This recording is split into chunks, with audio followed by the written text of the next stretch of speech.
what is happening to their lives. Good morning. Good morning. We invited you here this morning because we wanted to ask you to reassure our public that we will be doing everything in our power to see to it that the airport continues to run efficiently and effectively and nonviolently, no matter what happens in the coming weekend proposed strike by Eastern Airlines employees. I would still hope that President George Bush would order a cooling off period of 60 days. The airline industry does not need any kind of strike at this time. The city of Atlanta doesn't need any kind of strike at this time. But we have been anticipating this possibility for several months, and we've made a wide variety of contingency plans. But we would like to ask all of the employees to be patient, to remain nonviolent. If there is a confrontation, by and large, that confrontation will be won by the persons who keep the high moral ground, and that is that keep their actions as free of violence and intimidation as possible. There's no easy way in this kind of situation, and I think the Supreme Court hasn't made it easier on us as local officials. It took us a long time to develop a body of law where we might resolve disputes in a court of law.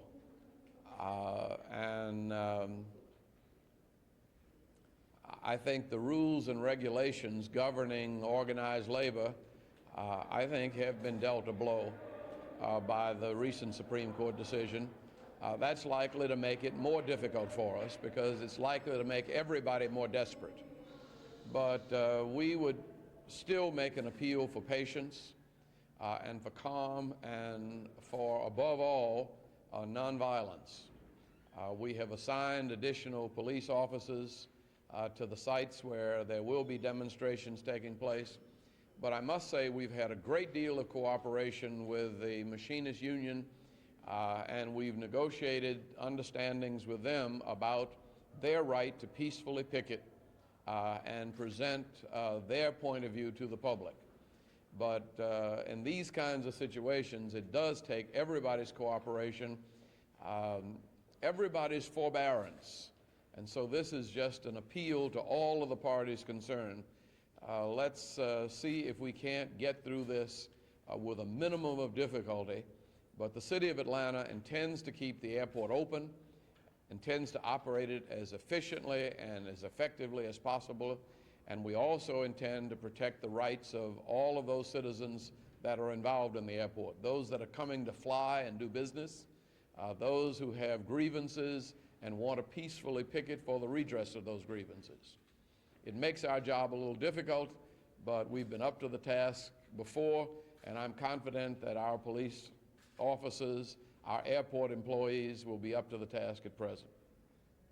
Mr. Mayor, have you asked any additional help from the state, or do you think the police can handle it? We think that the kind of cooperation that we've had from the union up to now would indicate that there would not be any situation that our airport police could not handle.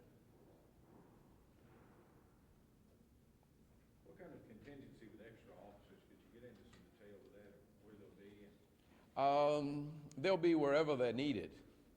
But there have been places where the union has requested the right to picket, and we will have police officers there. There are places where people who are on strike and people who are not on strike might come into contention, and we will have officers there to protect the rights of people who are not on strike, and wherever they're needed, we will have the law enforcement community present to maintain order. But the truth of it is, the best maintenance of order is by the people who are themselves involved. Mayor, you're specifically requesting that people go to the airport early. Well, I'm requesting that people go, first thing I'm requesting is that President Bush step in and prevent this strike. But in the event that that does not happen, in the event that there is not an agreement reached by midnight Friday, I'm asking people to give themselves a little extra time and be a little extra patient and help us get through this difficulty. Have you heard anything from President Bush? Has he given you any reply? No, this. What's your reaction to that? No, I think that it's normal that a reply to something like this would not come until the last possible minute. That if there's any possibility of avoiding a strike, it should be done by the parties involved, and the government should not intervene. But I would hope that if there is not any agreement reached by midnight on Friday, that sometimes an appeal would come from the White House. Do you think Atlanta is being specifically targeted? It's one of the No. cities that will be a major. No, Atlanta's not going to be specifically targeted. I think you'll find that we're probably better prepared than most cities. But Miami, of course, is the headquarters. But all up and down, everywhere Eastern flies, you will have this sort of difficulty. We just happen to have the world's biggest and busiest airport. And even a 5-minute delay can send, delays through the entire system. So we're trying to avoid any possible delays and any possible difficulties. How many officers are assigned out at the airport? Well, normally we have, I think, about 88, and we'll probably have an additional 100 and we will be able to supplement that as needed.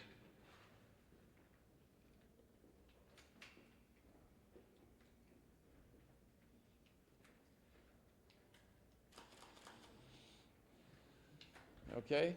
What is your perception? Do you think that the president will react? What are your... I don't know. I tell you this, it would be a very popular decision if he made it. And right now, with all the trouble he's getting into with Tower, a popular decision would be very good for his presidency. Do you think there will be a strike? Do you think it's avoidable? Well, I think it's only avoidable right now if the president steps in and does something to extend the negotiation and mediation period by another 60 to 90 days. And you said that the union has been cooperating with you in the planning stages. The union has been, we have negotiated all of the demonstration sites, and our airport personnel have maintained a regular relationship with the union, and they've reached agreements that we are confident that they will maintain. Is it likely when you negotiate beforehand that you kind of cut some problems that could happen? Well, that's what we hope, and that's the reason why we make every effort to anticipate problems and come to some agreements about how we're going to solve them. We don't want any surprises, and that's the reason we're talking to everybody. The city does not want to be involved in this. We're simply trying to protect the rights of all of the persons involved. That is labor, management, passengers, innocent bystanders. We want the city and the airport to run as efficiently and as effectively as it possibly can. I mean, after all, this time of year we have enough problems with just the weather. We don't need any other difficulties. Mayor, you don't seem to have any kind of animosity or anything toward the machinists at all. How do you feel? Are you sympathetic with their... I'm really also an innocent bystander in this. I'm upholding the law. And I think that labor does have certain rights that are being challenged by management. By the same token, I think management has certain rights and responsibilities that labor disagrees with. And I would just wish that these could be settled without strikes. I don't think strikes work anymore for anybody. Strikes are basically a no-win situation. It's just a question of how can we cut the losses. I mean, if Easton is already losing $1 million a day, they're not going to be helped by having to put money into a strike fund. It would be much better if they were putting money into new airplanes or into new wages. But I'm not one of the managers of Easton's Airline. I do hope we can manage the city in such a way that whenever they start flying again, whoever starts flying, there will be still an efficient, effective airport. We do our part for the airlines. We give them one of the best facilities that exist anywhere in the world. It costs them less money to operate in Atlanta than it does in most places, and we want to keep it that way.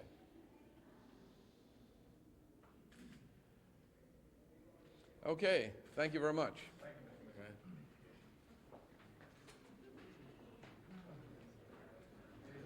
Did you bring a note?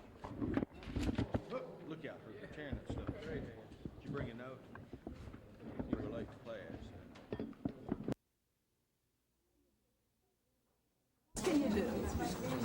1, 2. Okay. Oh, and then you put the numeral to it. Very good. Oh, look at there. There are a lot of them. What's that? How many? Okay, how you gonna do it? Where are you gonna put it? Gonna make it? Oh, that's great. Now do you put the what's the numeral 6? Oh, yes. You got it.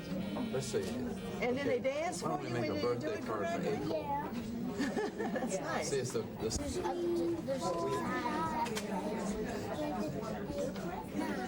Great. She's And you gonna find say that numeral? Yeah.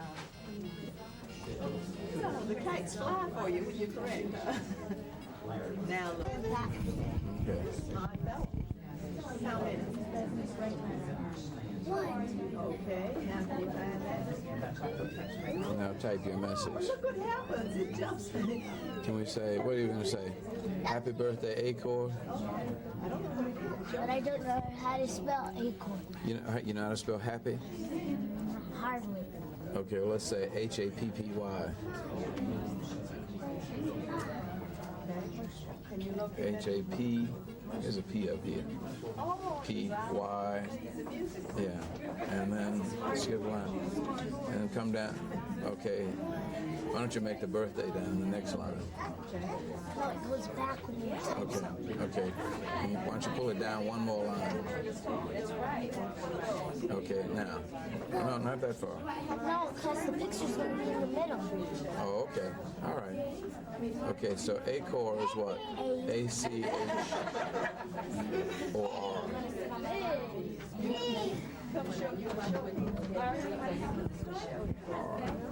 Okay.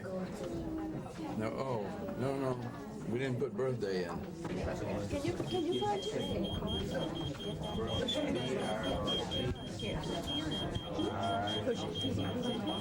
Oh, look what that was right. I want to do this. I want to do those. Okay, why don't you do one? Okay. Okay, now the next one is his turn, okay? My turn. You did this one. Now he's going to do the next one. What do you want to say to that? Yeah. What are those? Fire. Okay, now it's his turn. You want to stand here and let him try, okay? I want to keep it. All right, now come over. Push the heel. Any letter. I did this. You want to type on there? Type a letter. Here, over here. Type anyone you want.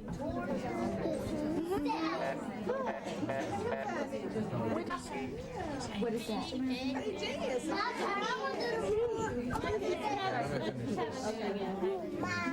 Your name.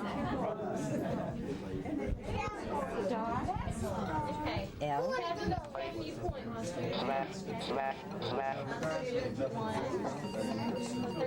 let me keep the key. Okay. After S is called A. B.